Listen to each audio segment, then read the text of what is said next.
देखिए, इस वक्त माननीय बहन जी के निर्देश पर बहुजन समाज पार्टी का कार्य जो चल रहा, सेक्टर बूथ कमेटी का गठन का चल रहा, उसी की समीक्षा के सिलसिले में मैं गोंडा जनपद में आया था, इधर श्रावस्ती में भी था।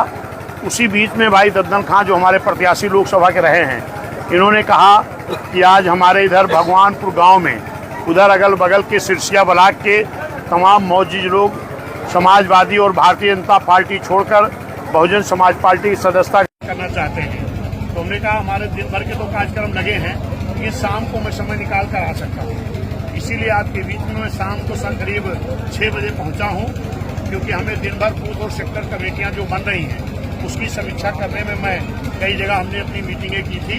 फिर वहाँ से निकल करके मैं यहाँ आया, तो यहाँ आप अगर देखेंगे तो एक बड़ी संख्या में हमारे मुस्लिम समाज के लोगों ने और हमारे हिंदू समाज के भी तमाम समाज के लोगों ने भारतीय जनता पार्टी छोड़कर और समाजवादी छोड़ करके आज काफी संख्या में लोग बहुजन समाज पार्टी सदस्यता ग्रहण किए हैं। इसके लिए जो भी साथी आज मैं उनका बहुत बहुत शुक्रिया अदा करता हूँ, बधाई देता हूँ, धन्यवाद देता हूँ। कितनी की संख्या में लगभग यहाँ हमें लगता है कि 200-250-300 की संख्या है। आप लोगों का अगला जो रणनीति है क्या होगा 27 को लेकर? देखिए, सरकार बनाने के लिए जितनी रणनीति होती है उन सभी रणनीति पर बहुजन समाज पार्टी काम कर रही है। हमारी नेता मान्या बहन जी काम कर रही है। अभी हमारी रणनीति तो बूथ सेक्टर कमेटी का गठन का चल रहा था। आगे जो रणनीति है वो आपको सामने दिखाई पड़ता रहेगा। अभी कल बाराबंकी में था, वहाँ भी लगभग 500 की संख्या में हमारे मुस्लिम समाज के लोग, कुछ पटेल समाज के लोग, कुछ मौर्य कश्यप समाज के लोगों ने बड़ी संख्या में करीब 500-600 लोग बहुजन समाज पार्टी सदस्यता ग्रहण किए हैं।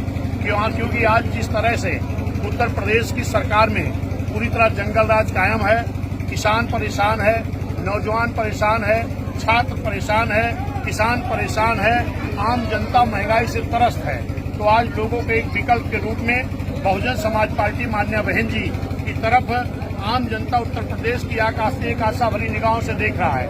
उत्तर प्रदेश के आम जनमानस चाह रहा है कि हमने 7 से 12 तक मान्या बहन जी की सरकार को देखा था, जिस तरीके से कानून का राज चल रहा था, जिस तरीके से अधिकारियों का लॉ एंड ऑर्डर अच्छा रहता था, जिस तरीके से नौजवानों को रोजगार मिल रहा था, एक भाईचारा तैयार था।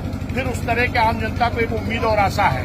फिर इन लोगों ने देखा कि 7 से 12 तक बहन जी की सरकार तो अच्छी चली, लेकिन 12 से 17 तक जो समाजवादी की सरकार रही उसमें भी तमाम दंगे हुए, उसमें भी तमाम योजनाओं को बंद कर दिया गया, जंगल राज कायम था। उससे भी बढ़ करके 17 से जंगल राज कायम इस भारतीय जनता पार्टी की सरकार में है। तो आम जनता ने जो एक तुलना किया है 7 से 12, 12 से 17 और 17 से आज तक, इस जब सरकारों की तुलना आम जनता करती है, हिंदू मुस्लिम सिख ईसाई बौद्ध पारसी भाई सारे लोग जब तुलना करते हैं तो उनको लगता है कि इन सरकारों से बेहतर सरकार मान्या बहन जी की थी। तो आज सारे समाज के लोग एक मन बना चुके हैं, एक संकल्प ले रहे हैं। आज यहाँ जो हमारे 250-300 लोग हिंदू मुस्लिम समाज के लोगों ने ज्वाइनिंग की है, आज इन लोगों ने संकल्प के साथ ज्वाइन किए हैं कि आने वाली 27 में मान्या बहन जी को मुख्यमंत्री बनाएंगे और उत्तर प्रदेश में कानून का राज कायम करेंगे। खोले गए थे 500 से ज्यादा इंटर कॉलेज खोले गए थे, ITI कॉलेज बहन जी की सरकार में खोले गए थे, पॉलिटेक्निक कॉलेज बहन जी की सरकार में खोले गए थे, होम्योपैथिक कॉलेज खोले गए थे, तमाम मदरसों को मान्यता दी गई थी, पैरामेडिकल कॉलेज खोले गए थे, इंजीनियरिंग कॉलेज खोले गए थे, क्योंकि शिक्षा को बड़ा महत्व मान्या बहन जी दे रही थी। हर तरह जो विकास को महत्व दे रही थी, उसी तरह शिक्षा को महत्व दे रही थी। लेकिन आज इस सरकार में आपको मालूम होगा कि लगभग 5000 विद्यालय बंद करने की एक साजिश चल रही है, तमाम विद्यालयों को मर्ज करने की एक साजिश चल रही है, और इस साजिश को बहुजन समाज पार्टी बर्दाश्त नहीं करेगी।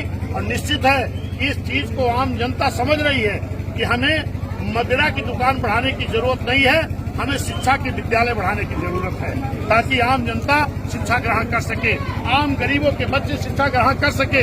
हर समाज में गरीब हैं।